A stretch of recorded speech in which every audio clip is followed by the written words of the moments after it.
excited about this. I'm from Cumberland County College, Jim Picone, and we also have the ALP program. So we're we're looking forward to seeing how Atlantic Cape and Mercer does it.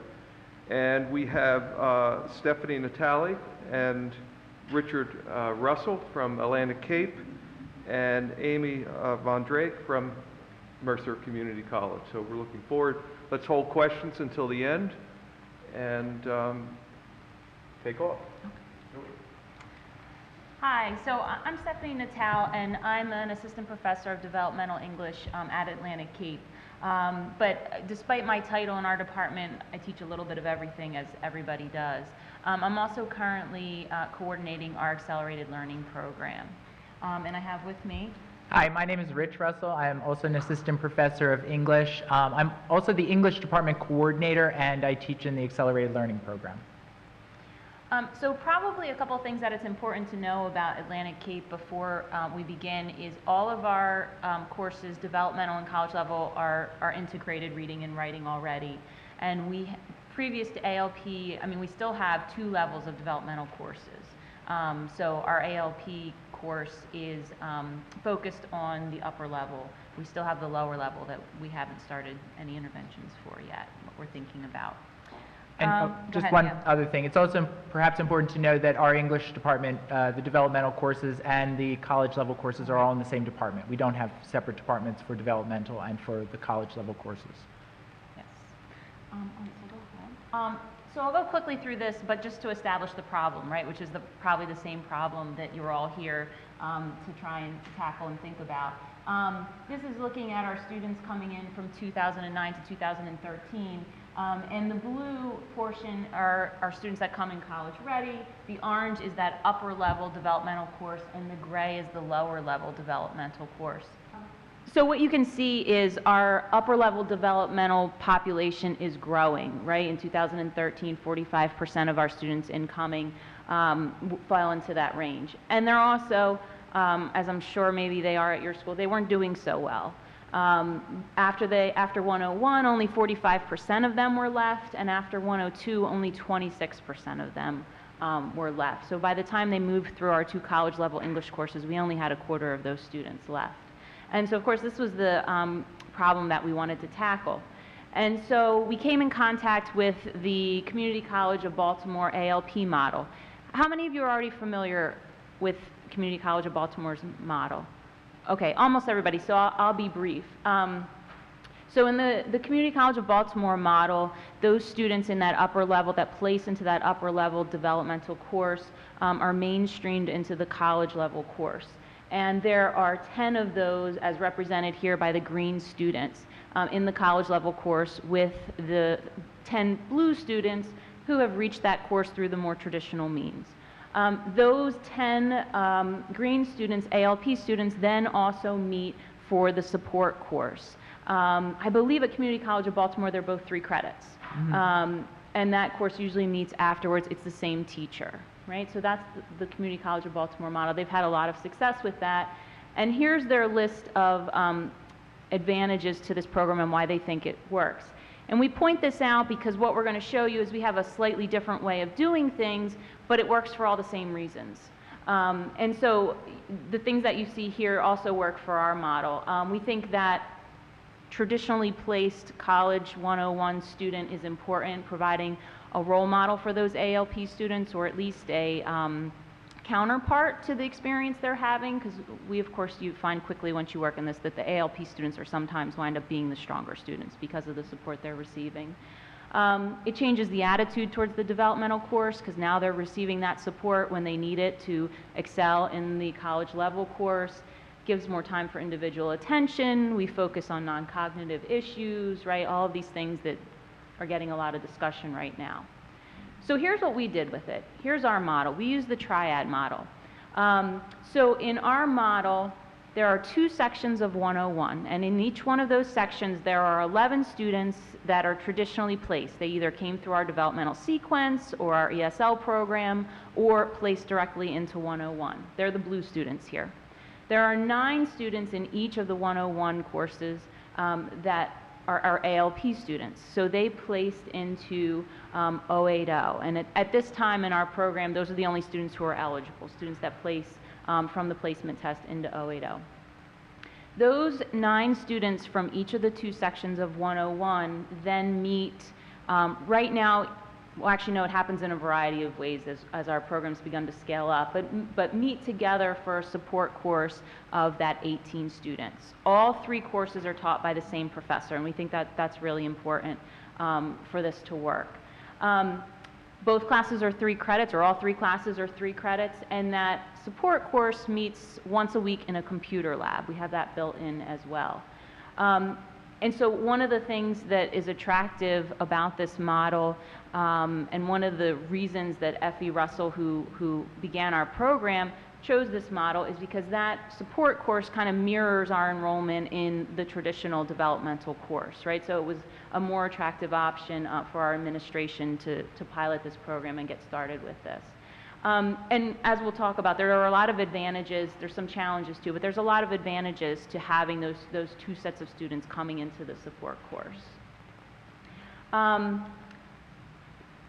Actually, I'll go back for just a second. So thinking about this from the teacher's perspective and then the student's perspective. From the teacher's perspective, they're usually going to teach a 101 and then a 101 and then see 18 of those students again in the support course.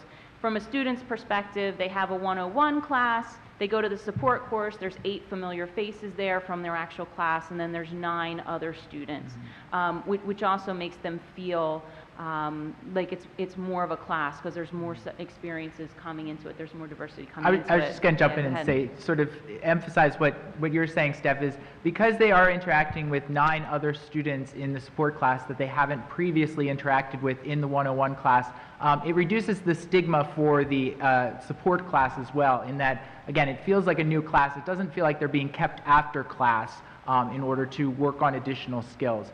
So it's actually nice for the students. I think it does make it more interesting for the professor. And as Steph said, it's an easier sell for the administration because unlike the Baltimore model, which has a very small support class of 9 students, although I think they've sort of continued to increase the number slightly, we have our 18, which is what our traditional 080 class would also be capped at. So you can say we're not creating this very small class. It's the same class, but 9 of those students go one place, 9 of those students go to the other 101. So here's the state of our program right now. We've been in the process for several semesters of scaling back the requirements to make more students eligible. When we first started out, it was first-time, full-time students who placed into 080. And we've scaled that back now. Now we have full-time and part-time students. And in the fall, we'll make the venture they no longer need to be first-time. So they could have taken, we're particularly looking in the fall, students who come in the summer, take computers or take math. They were automatically eliminated from the program. So we just changed the prerequisite to make sure that they're still able to take it if they wish to do so. And on the faculty side, we ask our faculty, they must have a master's degree, hopefully in an English-related field, and ideally experience teaching both the college level course and the developmental course, although as we grow, as we scale, that's becoming more difficult to find them. And they go through a training process before they teach this. We have a one full day training day in the summer, and then they're mentored during their first semester of ALP, even if they've been at the school for years. They get a mentor for that first semester, and in most cases they're observed during that first semester. So here's a look at how our ALP program is different from our traditional developmental course. So on the left is the ALP course, and on the right is the 080 course. The first 3 pieces are pretty standard to most ALP programs.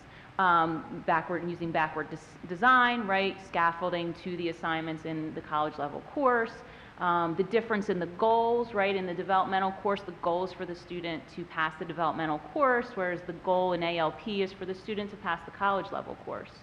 The courses are taken concurrently rather than the developmental course being a prerequisite. But one of the things that in our program helps us overcome that large class size is we've formalized the mentoring aspect of our program. Professors teaching in ALP are expected to mentor their students. There's specific components of our course that are used to help facilitate that, and Rich will talk about the various aspects of our course in a minute. And again, formalizing that focus on non-cognitive issues. These students used to take student success course along with the developmental 080, and so another thing we were working with when we were building this program is people at the school asking, well, they're losing that portion, and so some of that's been integrated into the ALP course. It's a little bit more diverse. I've already mentioned at the bottom the two things we think are critical, or two of the things we think are critical, is that all three courses are taught by the same professor. There's a breakdown if you break that apart into different professors, and that there are traditionally placed English 101 college level students in that course alongside the ALP students. I'm just going to briefly discuss what happens in an accelerated learning class and how that sort of pairs with the English 101 experience, because a lot of people, when you look at this, you say, well, what actually happens in the support class? And our support class is also, our accelerated learning class is, I also think, a little different than Baltimore's model, and one of the reasons that we've had success even with a larger class size. So these are some key outcomes, objectives that we have in our ALP syllabus. The grade is largely dependent upon the grade that they receive in the 101 class, with additional activities in the ALP syllabus. But you can see some of the key components for the support class is this emphasis on forming a learning community. Now, to a certain extent, this happens without much prodding by the professor, in the fact that the students are with each other for an extended amount of time during the course of the week. That is, at least 9 of them are together in the 101 class, and then they follow each other into the accelerated learning class. So that sort of happens to a certain extent naturally, but then also, again, it's an emphasis of our approach within the support class. And so I think there's some research that Steph will share in a minute from the Center for Applied Research and Dawn Coleman. And when we met with her at the conference on acceleration and developmental education at Baltimore last June, she said that she really thinks that our program has been successful, even with this larger support class, because of our emphasis on forming a learning community, which follows them then not just through the 2 classes that we have, but ultimately through the rest of their college experience. And you can see from the second bullet point here, part of the support classes, again, it's not just tutoring for the 101, but because this class has taken the place of a college skills class as well, we also do a lot of work getting the students orientated to both the college and to college itself, to the college experience more in general as well. And so that also is sort of followed in the third bullet point there. Students become familiar with the college culture. We take them around, make sure that they know where the support personnel are on campus, make sure that they know all of the resources that are available to them on campus. And that all happens within the support class, as well as making sure the skills that they need to be successful in the 101 class are emphasized, and skills that they need to be successful in their other classes. So we're doing a lot within the accelerated learning class. And I'll tell you, it's interesting, because at this point in the semester, with the accelerated learning class, I feel that their skills in 101 have really come a long way, that they are, the ones who are going to be successful are successful in 101. And so my accelerated learning class at the end becomes, really it's an added enrichment course, in that I might do additional activities that I don't have time to do in 101, that I'd like to do with the 101 students, but I do it with the accelerated learning students. So they are actually getting more work, but enrichment work, than the 101 students might get. Do you know what percent of the students take advantage of the mentoring, the additional support? And Well, do you mean by like the tutoring services and such? Well, because you mentioned that it's the instructor that also is offering mentoring. Yes, correct. Right. And also looking at things of a non-cognitive nature. Right. That may be a risk factor for that student. Right. So does your college look at that as 2 classes in terms of your time? Oh, no. I mean, all of our students are taking advantage of that mentoring that goes on. We have aggressive advisement that goes on, especially with our ALP students. We, review progress reports with them. Yes, it is. No, it is. We, as the instructor, go through all of that within the accelerated learning course. Doesn't count as additional time credited to us in terms of our schedule or anything. It's just one added additional component that we have to the accelerated learning course that we think is really important. We're thinking about this Right. aspect, but the thing is how much time do you feel that instructor is going to have to give to this to make it real? I mean, I'll say too, I think Steph is going to jump in for a moment as well. It's a team effort like anything else. So we are working very closely with the counselors, with the advisors. We have them come into the course, at different times during the course of the semester to help us, because obviously we're not experts with any of that. We were not hired to be experts necessarily in all of these other non-cognitive areas that we're helping the students with. So we have to get support ourselves in order to work with this, and so that needs to be made clear, going forward. Do you want to just? Yeah, well, that was the one thing I was going to say, and we're hopefully in the process of formalizing that. Right now, we have an advisor who works with ALP students, but it's pretty much on a volunteer basis, and we're in the process now of hopefully getting 1 or 2 advisors that are dedicated, or at least part of their job is dedicated to ALP students. The other thing as far as faculty are concerned is there's a shift in the course, whereas in the 101 course, I spend quite a bit of time grading papers. In the ALP course, there are no additional papers, so that time, in some ways I look at that as the shift of time, whereas I'm not grading all those papers, additional papers for those students. That's time I can invest in those students as a mentor.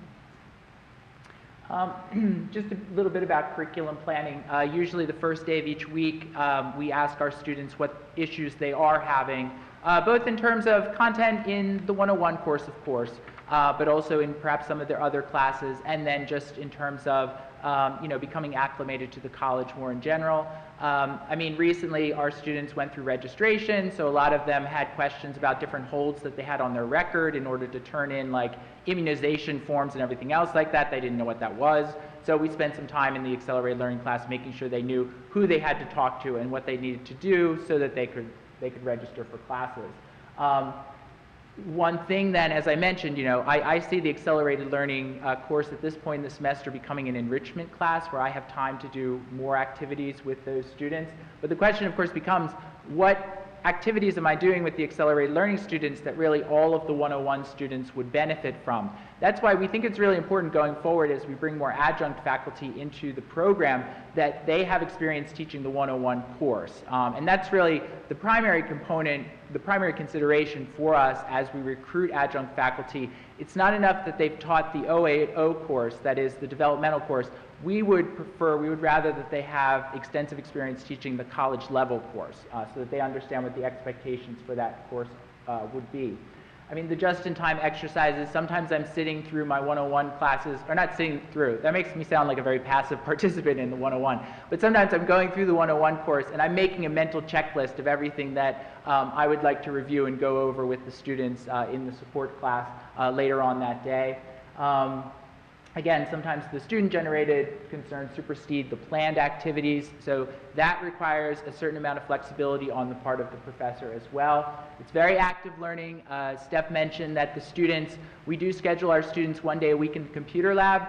They are not on any sort of My Writing Lab program or anything else like that. That's where they're spending time drafting their papers or working on other writing activities. We feel that's a very important component to the course. Of course, Pearson has come around wanting us to sell us all sorts of products. We've said thank you, but no thank you, because with 18 students in the computer lab, that's really the closest time I have to be able to come around and give some individualized attention and feedback to them. And as was mentioned in one of the earlier sessions I was at, a lot of times the students come in, and the stronger students at this point in the year, they'll come in, they'll work on some activity within the computer room, either their paper that they're working on for 101 class or some other activity that I've given them about, perhaps about discussing their goals and checking in and seeing how they're doing on their goals at this point.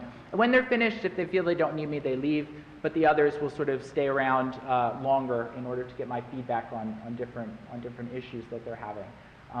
Anyway, and I'll just show you quickly what a sample week might look like early on in a course, so that you can see sort of what might be going on in a 101 class if a book like The Alchemist is being assigned in 101 that day. Then in the accelerated learning course, we might do an enrichment activity, an extra writing activity where students are asked to think about their personal legend, those of you who are familiar with The Alchemist, and then also preview the day's reading that students would have. If we're looking at a review of MLA style in the 101 course, obviously we might do additional activities with MLA style in the accelerated learning course. All right, I'm going to turn it over to Steph for more data. I'm going to pull all of these up. So here's where we're at. We started out in spring 2012 with the pilot program. It went really well, but then after that we had problems for a couple of years in really getting going, getting all the support we needed to get it moving and getting it scaled up. So you'll see we kind of stalled after that, 4 triads, 6, and then 4. And then in fall 2004, finally a lot of the pieces were in place, and that's when we started to scale up more heavily. That's when part-time students became involved for the first time. That's when we trained our first set of adjuncts. We had 4 adjuncts begin that semester. And then in this current semester right now, we're doing our first all-evening triad for students, evening students. And then in the fall, we're scaling up again, another evening triad. The evening triad filled late in the spring. It seems like we don't have a large population for this course in the evening in the spring, but we're hopeful the fall might be a little bit heavier. All right, so here's how this program is doing. So the first column here is the same column that you saw before, right, on the problem slide. And the second column are our ALP students. Unfortunately, this conference is 1 month too early to have the data for this year. So this is from fall 2012 and fall 2013. Well, in another month, we'll have the next set. So our ALP students, whereas 45% of those developmental students only finished Composition 1, our ALP students, 81% finished that. 62% attempted 102, and the thing that we're most pleased by is 53% of those ALP students complete 102. We worry that if we aren't doing our job right, then they're not going to do well once the training wheels, so to speak, come off. And to see them doing well in 102 really validates what we're doing. And our data team has indicated to us that that number might even be low because they're only able to track for like fall 2013. It was only students who attempted 102 in the spring. So if they attempted it in a later semester, they're not captured here. This is the same information, just put in a different format, so you can see that our ALP students do much better than our developmental track students, but they also do slightly better than the 101 students, the traditionally placed 101 students. Of course, we think that's because of the extra support and other benefits of the course. This is from a report from the Center for Applied Research, which Rich mentioned Dawn Coleman before. So this was looking at schools that replicated Community College of Baltimore's model or adapted it in some way. We're College G, and so just what I put this slide up for you to see is that despite our larger class size, you know, we're doing as well as other schools with the smaller class sizes. And here's 102, same report, same set of colleges, we're College G. The purple bar, the ALP students, our ALP students are doing better than all the other schools in there. So we're encouraged by that as well. So I'm Amy Vondrak. I'm from Mercer County Community College. I know it's the end of the day, so I'm also going to move fairly quickly. So at Mercer, we took a different path. Rather than the ALP model, we did the stretch model. And this is part of a larger project at Mercer, which is the Office of the First 30, which came out of a Foundations of Excellence self-study that's designed to create an integrated set of supports for students who are in their first 30 credits. I have some of our documentation there. And I was assistant to the president for the Office of the First 30 for a couple of years, and that was how this kind of developed. So the stretch model is a little different. Instead of a separate support course, we took our English 101 and took it from just a 3-credit course to a 4-credit course. So it's, the model itself is a little simpler. But just to step back, give some background, we have 2 levels of developmental with separate reading and writing for each level, at least now. Hopefully that's going to change in the near future. We're fighting that out in the English department. I know English departments never fight and never have long conversations that take years to make a decision. I know we are alone in that. But some of the problems we were having was low completion. Now, to be honest and to be fair to us, these numbers do us, they are, the way this assessment is designed does nothing to highlight our strengths. So what this says, I wish this had a pointer, it doesn't have a pointer.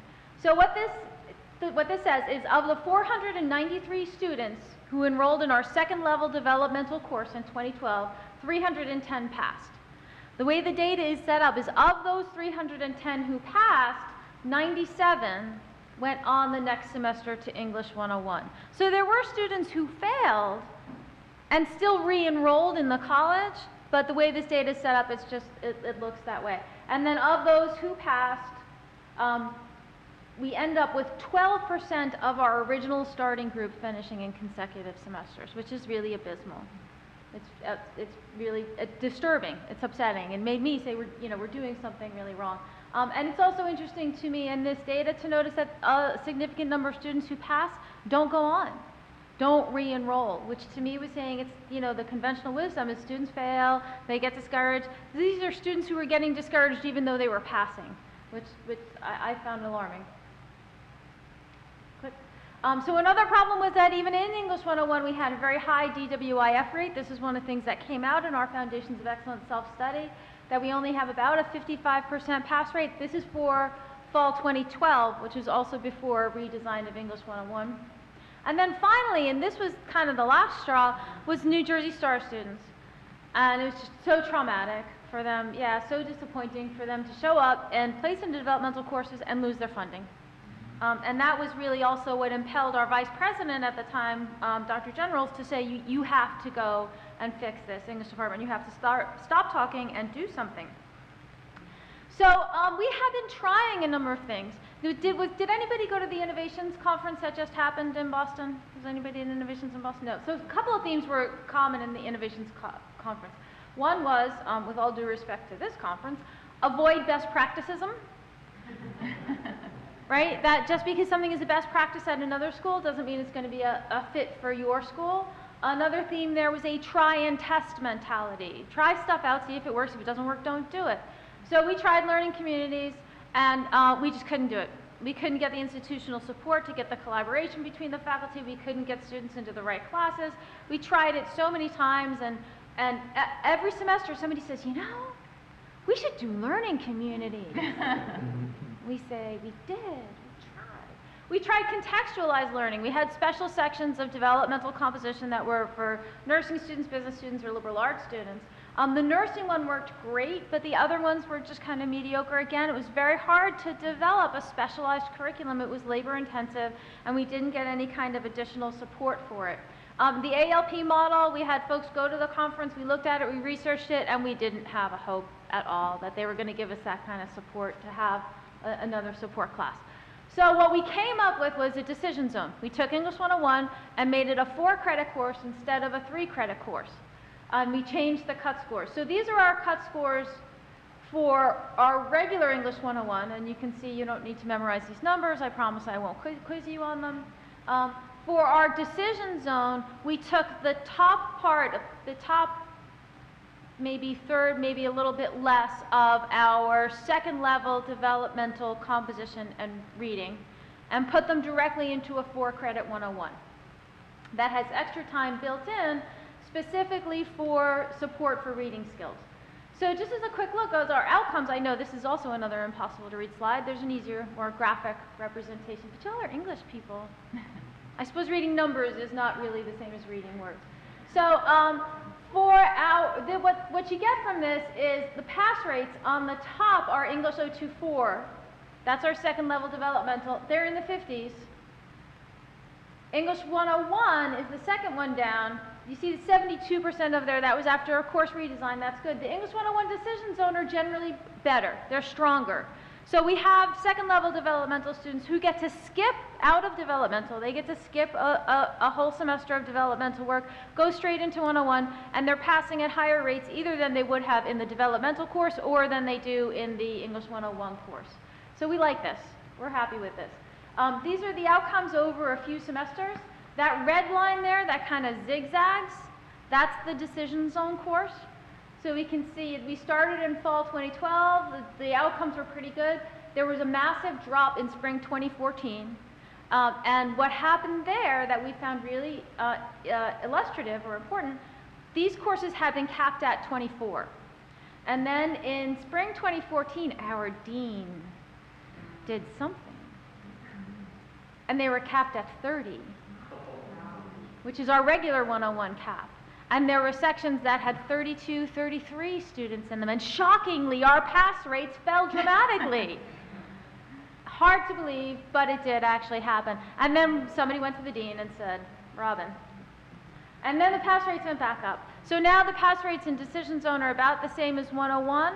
The 101 pass rates have also been kind of up and down. And right now, what we really want to be able to do is see if putting the Decision Zone students into 101 affects the 101 pass rates, what it does to the 024 pass rates. But we need a little bit more institutional research to do that. Our enrollment, this was also an important thing in this story, it was hard to get this going. So we started it and we had very small numbers of students.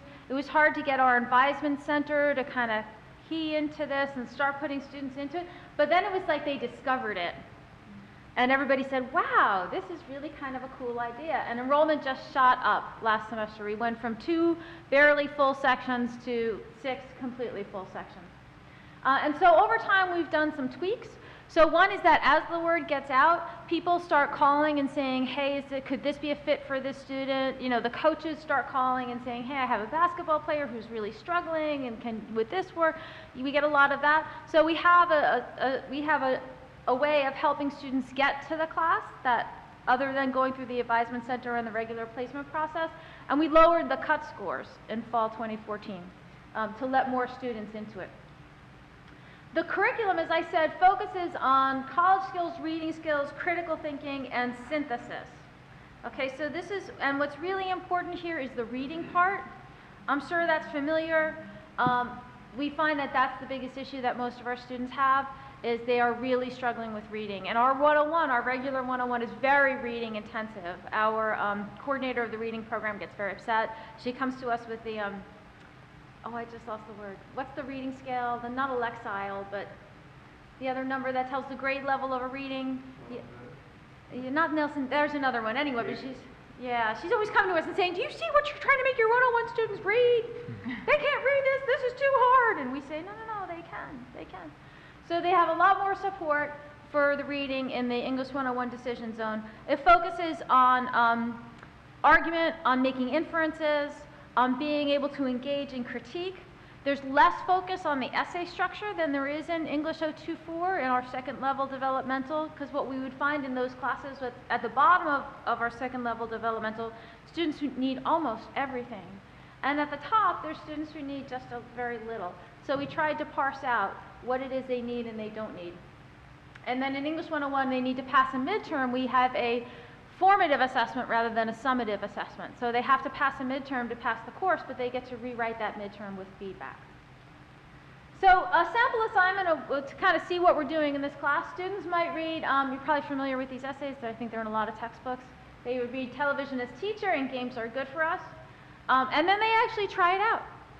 They're like a really evidence-based curriculum. So they go home and they play a video game. That is really, of all the homework, that one actually gets done. And they do an online survey that asks them some questions about what they may have learned, what the content of the game was like, or the television show, what they may have learned. And then they bring those outcomes to class. We actually use a Google form so that we get all the data, and then we can look at the data in class and examine the evidence. They make an argument outline of the reading so that they're really getting into the thinking, what's going on there. They're brainstorming in response to the reading. So you see there's a lot of scaffolding that's building on the reading. They connect the readings. So that's synthesis. And that for us is the synthesis. That's the difference between the second level developmental and the English 101, is getting them to that synthesis. They draft, they revise, maybe twice. Boy, they hate me. You want me to write a draft? You want me to write another draft? Oh, yeah, they get really mad. And then they finish with a 5-page essay. So over time, they're building all of these steps. Alongside this, they're also learning the writing process, learning the reading process, learning the college skills, big emphasis on annotation. The response to this, the faculty have really liked it. The faculty who have taught it have really enjoyed it. And they say one of the strengths is the mix of college-ready and not college-ready students in the same classroom, which again is similar to the ALP model. In my class, when I taught this in the fall, I had honor students and students who were really not honor students, and it was great, the interaction, the way they could teach each other. Our advisement centers, which registers all our first semester students, they love this. And generally, we don't get along. You know, it's one of those institutional things. I know other colleges, student affairs and academic affairs always get along, but we do have a little friction there. They really love this. They are very happy with this. They find it just makes students really happy. And that's a big thing, is for the students who come in and the first news they get is you're not college ready, which I find heartbreaking. That's the way students enter our college. The first thing it's like spanking a baby that's just been born. You know, they come in, they take a test, and we're told you're not even ready to be here. So when we say we have another option for you, you can do this, they really are very happy about that. And the administration, students pay for 3 credits. It's a 4-credit course, and faculty get paid for 4 credits, but students pay for 3. Because it's 3 credits on their transcript so that it transfers. Because when we first created this, financial aid went, oh my God, you can't do that. It's going to ruin their STARS funding and it's not going to transfer. And they were at my house having protests. So it looks the same as a regular 101 on their transcript, and the administration has, because we see the results and because they've been positive and because we can say that to the Board of Trustees, they've been pretty happy about this and they're willing to fund it. So our next steps are to enhance the assessment. We need to do some more complete assessment about what's going on, and I also need to redesign the curriculum so that we can integrate the reading and writing more thoroughly. Sometimes we just juxtapose them, and I want to really integrate them. And then we're going to continue to grow the English 101 as part of a redesign of our whole sequence. We're going to get away from, and it's been really great to go to the panels here, get away from the 2-track model and integrate fully so we can integrate and accelerate. And that's it. Thank you very much. I want to first thank you for this great information. It's amazing how many different formats of ALPs out there. And as you said, Amy, it's very important to find the one that works for your institution. There's not a one-size-fits-all solution. Does anyone have any questions for a panelist? I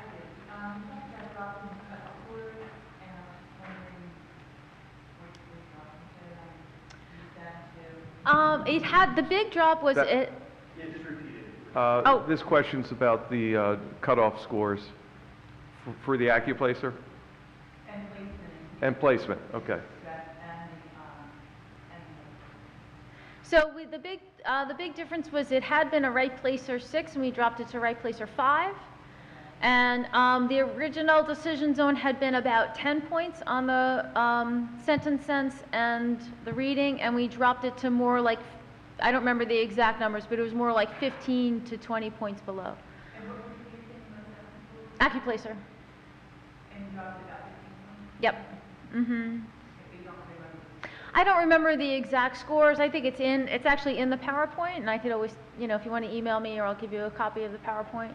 And, Yeah. you also mentioned you have reading instruction embedded in the course. Mm-hmm. Are you able to still assign credit? Is curriculum approving that for that area course, even though it's really for communication and reading being built into that course? Yes, because it's the same in every way. It's in English 101.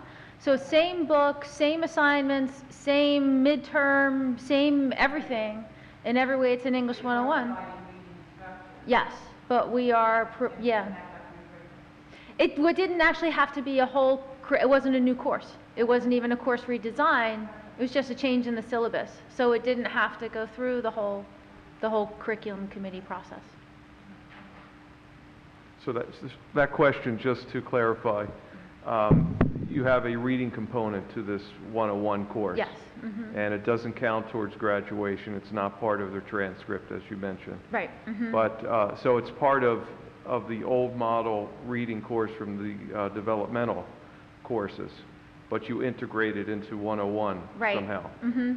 So they take a 4-credit course in 101, but they're only receiving 3 credits Right. with additional reading help. Mm-hmm. Okay.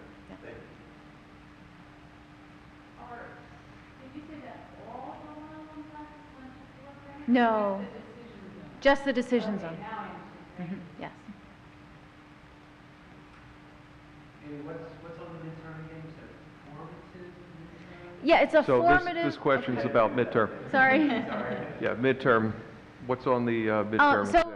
it's a formative assessment rather than a summative. So we used to have a final at the end of the semester, and the English department would choose 2 texts, and there was a question about the text. We changed that to a midterm, and there's a whole process associated with it. So faculty submit their assignments, and then a group reviews the assignments and submits a graded paper and gives feedback on the midterm assignment and on a graded paper. And then we're tweaking it over time. But students do the midterm in class.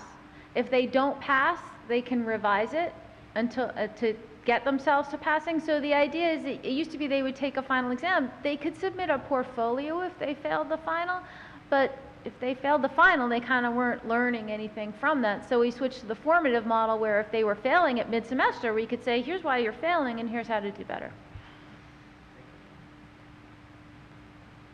Yes.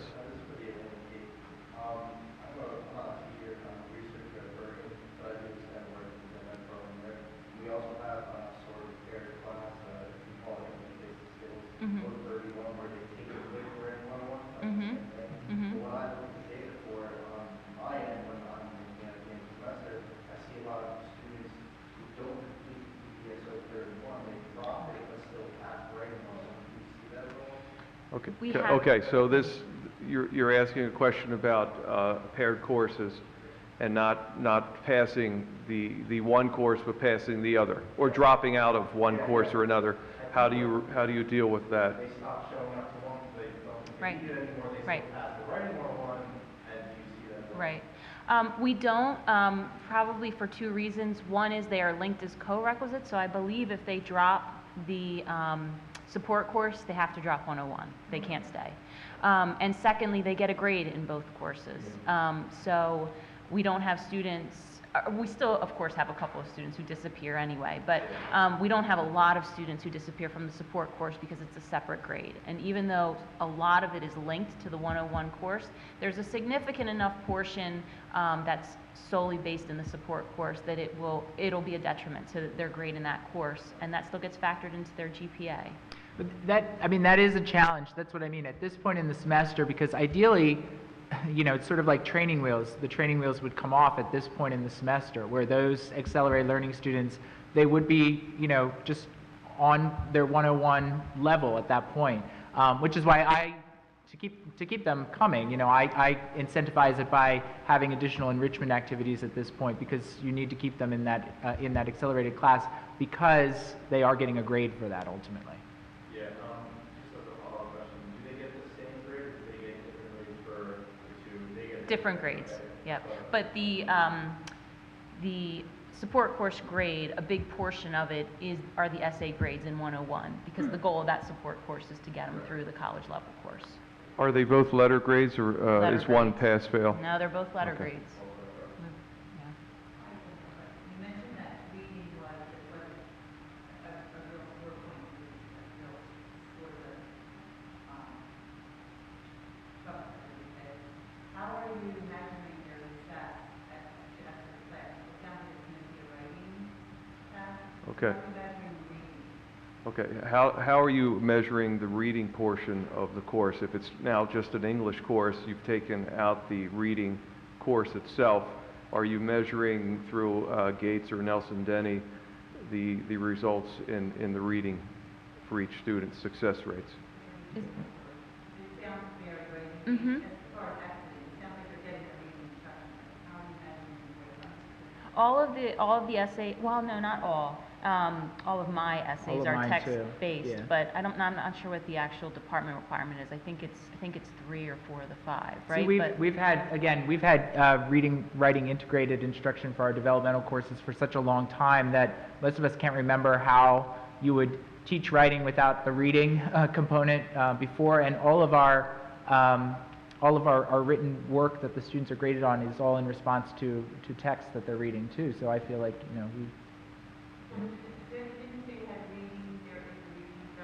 we do not have a reading course. I believe that's Mercer.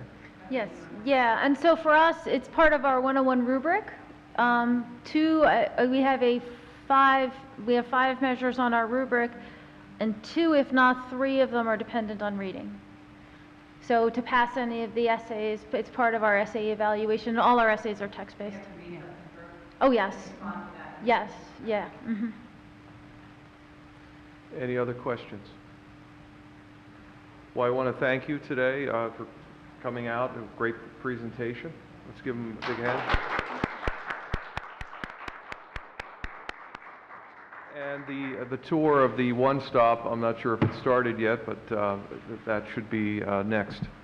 So have a nice day. It's been a wonderful day and another great best practices conference.